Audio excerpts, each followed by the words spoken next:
Praise the lord. సర్వ సృష్టికర్త నిరంతర స్తోత్రార్హుడైన యేసుక్రీస్తు ప్రభుల వారి అతి శ్రేష్టమైన ఉన్నతమైన నామంలో మీ అందరికీ శుభాభివందనాలు తెలియజేస్తున్నాను. ఎలా ఉన్నారండి? అందరూ క్షేమమే కదా?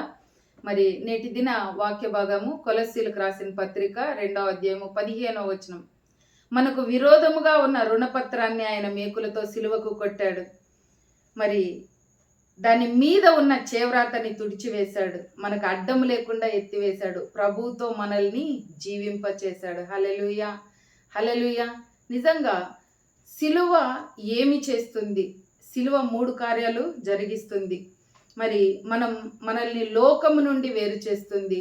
మనలో ఉన్న లోకాన్ని వేరు చేస్తుంది. మరి రెండవది, మనలో ఉన్న ద్వేషము సంహరింపబడుతుంది. మూడవది, సిలువ వలన మన కొరకు మనం కాకుండా ప్రభువు కొరకు మనం జీవించేటట్లు చేస్తుంది. హల్లెలూయా, హల్లెలూయా. ఒకప్పుడు సిలువ దగ్గరికి రాక మునుపు మన జీవితాలు ఎలాంటివంటే సరి అయినటువంటి అవగాహన లేనటువంటి జీవితాలు.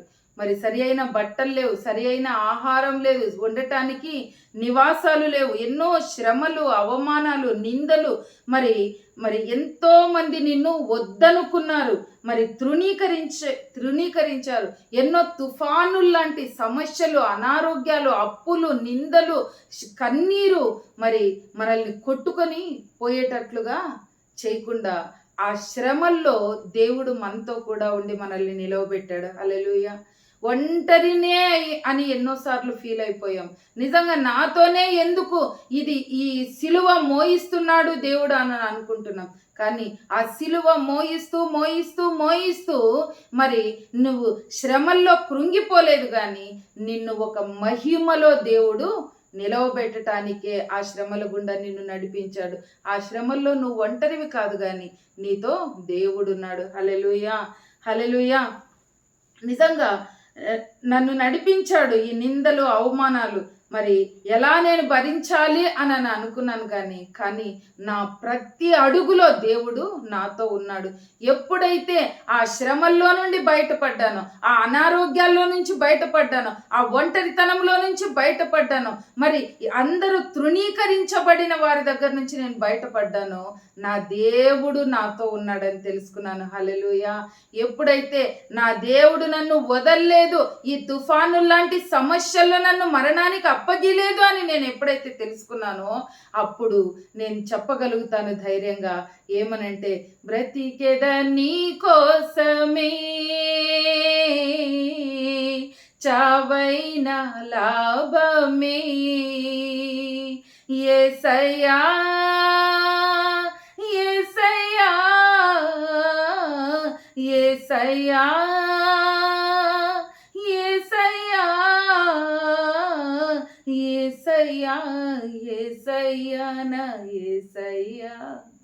నిజంగా ఈ పరిస్థితులు నీకు అర్థమైతే, అయ్యా బ్రతికితే నీ కొరకే బ్రతుకుతానని చెప్పకుండా నువ్వు ఉండలేవు. హల్లెలూయా, హల్లెలూయా. నిజంగా ఈ లోకంలో ఉన్న మనుషులు నిన్ను ప్రేమిస్తే వారి స్వప్రయోజనాల కొరకు నిన్ను వాడుకొని వదిలేస్తారు. కానీ నా దేవుడు ప్రేమ నీకు అర్థమైతే, ఆయన ఎలాంటి ప్రేమ అంటే, ఆయన నిన్ను ప్రేమించి తన ప్రాణాన్ని నీ కొరకు పెట్టాడు. హల్లెలూయా. మరి నేను విడిచిపెట్టినట్లు ప్రభు నన్ను విడిచిపెట్టుంటే నిజంగా ఈ పాటికి నేను ఏమైపోయి ఉండేదాన్నో. నిజంగా ఒకప్పుడు నా భర్త కోసం, నా పిల్లల కోసం, మరి ఎవరెవరి కోసమో నేను బ్రతికాను. కానీ మరి నా దేవుడి కోసం, ఈ రోగశయ్య మీద నుంచి దేవుడు నన్ను బ్రతికించినాడని, ఈ అప్పుల నుంచి విడిపించాడని, మరి నన్ను చూసి నవ్విన వారు, ఇక అంతా వీరి పని అయిపోయింది అనుకున్న వారి ఎదుటనే దేవుడు నన్ను సజీవుడిగా నిలవబెట్టాడని మరి నాకు ఎప్పుడైతే అర్థమైందో, నేను అప్పుడే అనుకున్నాను, నేను బ్రతికితే ప్రభు కొరకే, చావైతే లాభము. హల్లెలూయా, హల్లెలూయా.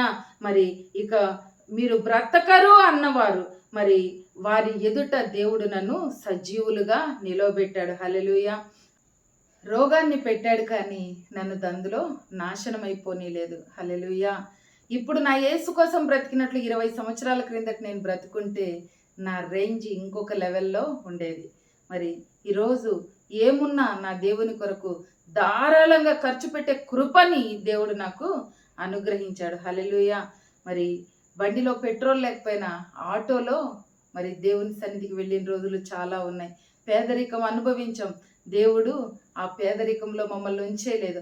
ఆ లేమిలో, ఆ దరిద్రతలో, ఆ అనారోగ్యాల్లో, ఆ నిందల్లో, అవమానాల్లో మమ్మల్ని ఉంచలేదు. కానీ మరి దేవుని కృపతో మమ్మల్ని ఆయన హస్తాన్నిచ్చి పైకి లేవనెత్తాడు. ఆయన కొరకు మమ్మల్ని నిలవబెట్టుకున్నాడు. నిజంగా ఈరోజు శిలువ చెంతకు నువ్వు వస్తావా? నీలో నుండి లోకాన్ని, లోకంలో నుండి నిన్ను వేరు చేస్తాడు. మరి నీలో ఉన్న ద్వేషాన్ని సంహరించేటట్లు మరి ఇతరుల పట్ల బిహేవ్ చేస్తావు. మరి ఒకప్పుడు ఎవరినన్నా తాగుబోతుని, వ్యభిచారిని, దొంగని, మోసం చేసేవాడిని, అన్యాయస్తుని, మరి నిందలు వేసేవాడిని చూస్తే మరి నీకేమనిపిస్తుందంటే వారిని నిందించాలనిపించదు. ఒకప్పుడు నేను కూడా ఇదే విధంగా ఉన్నాను కదా, ఒకప్పుడు నేను ఇలాంటి మోసాలు చేశాను కదా, ఇలాంటి మరి మరి ద్వేషపూరితమైన మనసు నేను కలిగి ఉన్నాను కదా, నా దేవుడు నన్ను క్షమించాడు, నా రుణపత్రాన్ని మేకులకు కొట్టేశాడు, మరి అవి కంటికి కనపడకుండా తుడిచేశాడు అని చెప్పి వాటిని ఎత్తివేశాడు, నా ప్రభుతో నన్ను జీవింపచేశాడు. కాబట్టి అలాంటి ప్రేమని నువ్వు ఇతరుల పట్ల చూపించగలిగే మనస్సు నీకు వస్తుంది. మరి నిజంగా నీలో ద్వేషాన్ని నువ్వు సంహరించేసుకున్నావా? సంహరించేసుకుంటే యేసు మనసుని నువ్వు ధరించుకుంటావు. హల్లెలూయా, హల్లెలూయా. మరి ఎంత పాపినైనా సరే మరి వాడు పాపి అనే మనసు నీకు రాదు. కానీ నువ్వు క్షమించి హక్కును చేర్చుకుని ఆదరించే మనసు నీకు దేవుడు అనుగ్రహిస్తాడు. హల్లెలూయా. సిలువ దేవుని కొరకు బ్రతికేటట్లు చేస్తుంది. ఎవరి సిలువ? యేసయ్య ఈ లోకంలో ఉన్న వాళ్ళ పాపాలన్నీ మోసిన సిలువని నువ్వు మోయాలంటే మోయలేవు. కానీ నీ సిలువని నువ్వు మోసుకోవటం చాలా ఈజీ. ప్రభు నిన్ను మోయనీయడు. నువ్వు మోసినట్లు అనిపిస్తూ ఉంటుంది, కానీ ప్రభు నీతో ఉంటాడు. తిరిగి నీ శ్రమలన్నీ ఆయన భరించి నీకు విడుదలని, రక్షణని, మారు మనసుని, మరి నిత్య జీవాన్ని ప్రభు అనుగ్రహిస్తాడు. ఈరోజు మరి అమ్మా అని పిలిచినట్లు నిన్ను పిలుస్తున్నాడు. ఈరోజు ఆయన సన్నిధికి నువ్వు వస్తావా? Thank you. God bless you.